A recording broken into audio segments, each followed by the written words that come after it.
Hello there, people of Atlanta. How are you doing? Well, I hope so. Take a look at your surroundings. How do they seem to be doing? Well, if they're doing well, take a look in your environment. Something crucial the environment provides is air. As many people know, we require oxygen to breathe, but where exactly does that oxygen come from? Well, the answer is the plants and organisms around us. According to National Geographic, about 70% of the oxygen in the atmosphere comes from marine plants and plant-like organisms. These ocean-living plants release molecular oxygen as a waste product of photosynthesis, and the rest of the oxygen comes from trees and the ocean. With our source of oxygen in mind, we should be able to acknowledge that if not for the environment, we would not even be living on this earth right now. Now that you know just how important the environment is, let's think about something that you may not have considered. The possibility that not everyone lives in a well-kept environment, and often, contrary to popular belief, this is no fault of their own. Many neighborhoods in the greater Atlanta community suffer from disproportionately mistreated environments, putting the health of not only their nature at risk, but their bodies as well. This is environmental racism, but we'll get to more of that later on.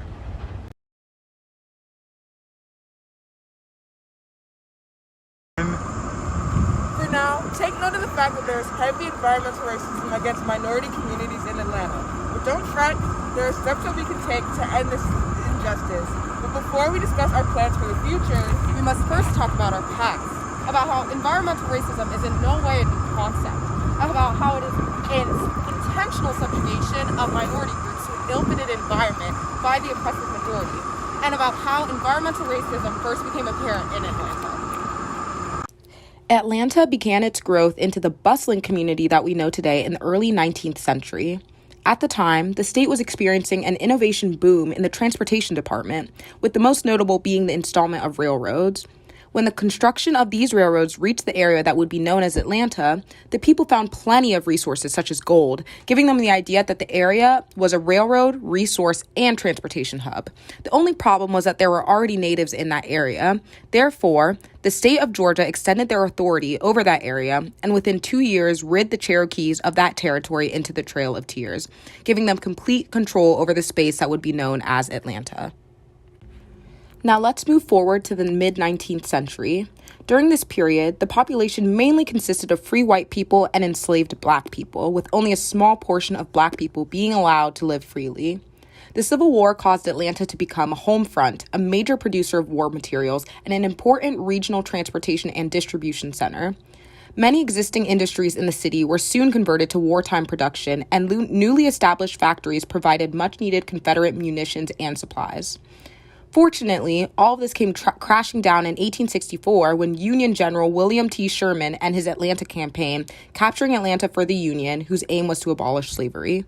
After the Civil War, people began to migrate to Atlanta due to its evolving railroad system and growing opportunities for the newly freed African American.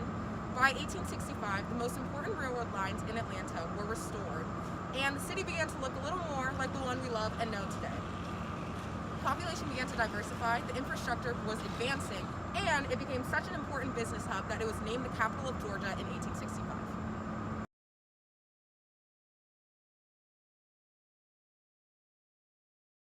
With the growth of population, new communities began to form, but they were in no way diverse. Many of the black communities formed were in areas distinctly separate from white communities. Black Atlantans were largely confined to low-lying, flood-prone areas and other less desirable sections of the city. The apparent reason for this is simply racism. Black people being freed from enslavement on a federal level did not immediately mean that they were freed from the social slavery that they were still confined in. They faced heavy discrimination and abuse from white people, making it unsafe for them to live in areas where they could potentially be attacked or threatened. Therefore, black neighborhoods were not only a measure created to protect one another, but also a direct result of the deliberate separation of black and white people through housing availability and cost, and a segregative tactic known as redlining. According to Will Kenton, redlining is a discriminatory practice that puts services, financial and otherwise, out of reach for residents of certain areas based on race or ethnicity. In other words, redlining prevented minority groups, such as African Americans, from purchasing property or homes in higher-end communities on the sole basis of their race. This hurt minority communities in several different ways. First, minorities were often denied loans because they had no evidence of credibility with banks, so they were unable to borrow money to make a big purchase and subsequently build good credit. As a result, many poor minorities were unable to build the foundation they needed to exhibit upward social mobility and either move to more stable and well-kept environments or significantly improve the community where they lived. Darren Givens, the co-founder of the READ Atlanta, even noted that redlining resulted in racial disparities in access to housing credit, which created strong patterns of geographic segregation that persist today, evident in the racial division of neighborhoods. Furthermore, the systemic racism in the past highly restricted the economic opportunities available for the minority population, as seen in the following video. Owning a home and getting a college education is the easiest way for an American family to build wealth. But when Jamal's grandparents wanted to buy a house, the banks refused because they lived in a neighborhood that was redlined. So Jamal's grandparents were not able to buy a home, and because colleges could prevent them from attending through legal segregation, their options for higher education were really scarce. Kevin's grandparents, on the other hand, got a low-interest loan to buy their first house and got accepted into a handful of top universities, which traditionally only accepted white students. This opened up a wealth of opportunities that they were able to pass on to their kids and grandkids. The effects of systematic racism and redlining are still prominent in Atlanta. We can see how race correlates with income in several counties, including Cherokee, Clayton, Cobb, DeKalb, Douglas, Fayette, Fulton, Gwinnett, Henry, and Rockdale County. Counties located in northern areas such as Cobb, Forsyth, and Cherokee are seeing their populations where over 60% of the residents are white and consequentially more wealthy. On the other hand, many of the southern counties, such as Clayton, DeKalb, Henry, Fayette, and Rockdale, have a population where under 50% of the said population is Caucasian. These areas are less affluent. For Forsyth County, Cherokee County, and Cobb County, the median income is about $85,000. On the other side, for Henry County, Fayette County, DeKalb County, Rockdale County, and Henry County, the median income is about $64,000, which is a huge decrease from the median income in the north. By considering that most of these southern communities are filled with minority communities, there's no coincidence that this gap is perpetuated by race. But what does that have to do with environmentalism? Again, environmental racism is the heinous act of the imbalance of environmental pollution and ends up being favored against the minority. Many of these lower income areas face several environmental issues, harming their natural surroundings and survivability purely because of the color of their skin. For starters, air pollution poses a major threat to minority populations. This sort of pollution is one of the most dangerous, as it can easily cause health problems for many people, like asthma or even cancer, and it can result in an early death. It is also very easy for our community members to be affected by air pollution because it is in the very air that we breathe. Recently, there have been notes of some bad air pollution in the metro Atlanta area, but this issue is not reflected in other areas of Georgia. The Georgia Health News states that Chatham and Glynn counties on the coast and Chattanooga County in the northwestern part of Georgia made the list for the cleanest U.S. counties on the ozone. The same, unfortunately, cannot be said for those low-income areas in metro Atlanta. Areas in metro Atlanta that are struggling to maintain a decent air quality include these areas such as DeKalb County, Henry County, and Rockdale County. Specifically, Rockdale and Henry County, because in their ozone days grade, they received an F while DeKalb only received a D, which is still bad, but not as bad as Henry and Rockdale. There is a reason why there's such bad air pollution in areas such as Rockdale County, Henry County, and other areas in the southern part of metro Atlanta. First and foremost, there is a tendency for factories such as coal factories, plantations, and other things such as that are in the southern areas of Atlanta more so than the northern areas. As you can see here, as of April 2020, there is a 1-to-2 ratio of coal plants in the northern area to coal plants in the southern area. Many of the coal plants that were a bit closer to Atlanta were shut down within the last 10 to 20 years, so the effects will still be lasting on the counties in the southern areas today. This occurrence of air pollution is very common in lower income areas, but this is not the only issue minority populations face.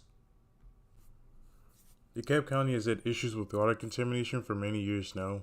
It has been reported in news headlines repeatedly that DeKalb County's water has suffered from contamination from certain substances that can cause various health problems.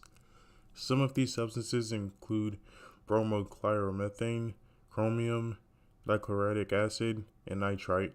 which can all lead to health issues such as cancer, damage to the nervous system and or the brain, disruption to the hormones, and can also lead to issues in pregnancy. The main reason DeKalb County has this issue is because their waterways and pipelines are unclean, old, and overall not up to code. The encyclopedia states that for much of the early 20th century, water and sewer lines in Atlanta lagged behind population growth, and it even states that these problems were even more acute in the city's black neighborhoods and communities. Even with the improvements since then, DeKalb County's waterways are still out of date, as this news of the contaminated water came out as recently as 2019. Environmental groups have stated the regulatory system meant to ensure the safety of America's drinking water is broken. An excusable failure of the federal government's responsibility to protect public health means that there are no legal limits for more than 160 unregulated contaminants in the United States tap water. This means that even the federal government isn't pretending any of their time or resources to protecting the environmental racism that's going on in cities such as Atlanta. This shows that there is environmental racism going on and that the federal government isn't doing anything to stop it. We understand how overwhelming all this information may feel. Climate change itself is already a heavy burden on the backs of society, and in the intersectional issue that environmental injustice poses can seem to be too much to bear. But we say this to you, citizens of Atlanta. Every single one of you is a part of one of the biggest, most influential cities in the United States. The decisions we make as a city have the power to set a precedent for the rest of the country. With this in mind, we ask you to not shy away from environmental racism. This is an issue that can affect not only you, but your loved ones and your families. Every single one of you has the power to make positive change in our community, and the ripple effect that our community actions have the power to make nationwide waves. We are asking every single citizen of Atlanta to set aside your differences, unite with one another, and listen, educate, attend, and petition, or leap. Let's begin with L. Before we even begin to think about tackling environmental injustice, we must listen to others. Solving a rooted problem like racism and climate change should and must involve a widely diverse group of people. However, diversity does not stop at the color of one's skin or their background. We have all walked unique paths to be here today, and each one of us have faced our own personal struggles and triumphs. These experiences shape who we are and our perspective on current issues, like environmental justice. There's incredible value in the diversity of experiences and perspectives that we all carry, but the differences we bring to the table will be in vain if our community fails us by refusing to listen. The first step every individual in Atlanta must take is to open your eyes and open your ears. Listen to the people and their experiences. Expose yourself to people and places around the city that you've never been, especially areas associated with high minority percentage and high pollution. Truly listen to the stories of your brothers and sisters who suffer the most at the hands of climate change. Compare the differences between the way people live in high pollution areas such as West End to those who live in affluent, clean neighborhoods like North Buckhead. Have empathy. See firsthand the irreversible damage environmental injustice has inflicted upon the people of your city. This kind of exposure and willingness to listen to the experiences of your fellow community members is quintessential in order to enact positive change and progress. The next step in contributing to environmental equity and environmental justice is E, educate others. It's very difficult to fight such a systemic and intersectional issue such as environmental racism when there's little to no widespread and accessible knowledge on the topic. Something as simple as having conversation with your loved ones, your mother and father, your sister and brother, your family and friends can make a huge difference in fighting environmental racism. The cliche is true, there is strength in numbers. The more people who know about environmental racism and its effects, the more likely environmental justice advocates can bring this up at a legislative level and affect real change. Some resources you can learn about environmental racism include the Environmental Justice Resource Center, Eco Action, and Georgia Wand. The third thing I ask for all the citizens of Atlanta to do is A, attend community meetings and environmental justice events. Like previously mentioned, there is strength in numbers, and the more people who are in attendance at town halls wanting to discuss climate change and environmental equity, the more public officials will feel pressure to address the problem and make legislative changes that the people want. If you have the chance, attend an environmental justice rally or peaceful protest. Tune in at town hall meetings and be active in using your voice to bring up environmental racism. Hold major companies and organizations accountable when they harm our fellow citizens by pumping emissions into poor neighborhoods or areas with a high percentage of the minority population. Do not be a bystander to the injustice we see every single day inflicted upon the people who have already suffered the most. We need to support our community members as much as possible, especially during these times. And one way to do it is be active in your participation for the fight against environmental racism. Last but certainly not least, I ask you guys to petition. I cannot stress this enough, but your voice matters. Your signature matters. We must make our representatives know of the cries that are hopeless. We must raise up their suffering. We must fight against the gross injustice of environmental racism. And every citizen in Atlanta can use their voice to sign petitions. In the age of social media and COVID-19, it has never been a better time to address this world issue from your couch or kitchen table. When we sign petitions and they gain traction, those issues gain public coverage and force public officials, as well as companies and industries, to make a change, whether they like it or not. So sign petitions in person if possible, or right from your couch. And once you sign those petitions, hit the share button. Hit it once, twice, 1,000,000,000 times. Share it with all the people you've met by following these steps, and before you know it, one signature will become 1,000,000. If we listen, educate, attend, and petition, not just as individuals but as a community, we have a real shot at changing the projection of environmental racism in our city. We will be able to address climate change while keeping in mind that the effects of climate change are disproportionate. That way, we can create adjustments to legislation and action accordingly, not just on a local level, but on a state and federal level too. Atlanta, we know that we, as a community, can do better than our current state with climate change and racism. Every person has a right to clean, healthy living space without having to worry about the toxins in the air or water, or having a higher chance of disease. West End, Atlanta, has just as much of a right to be clean and free of toxins as North Buckhead, Atlanta.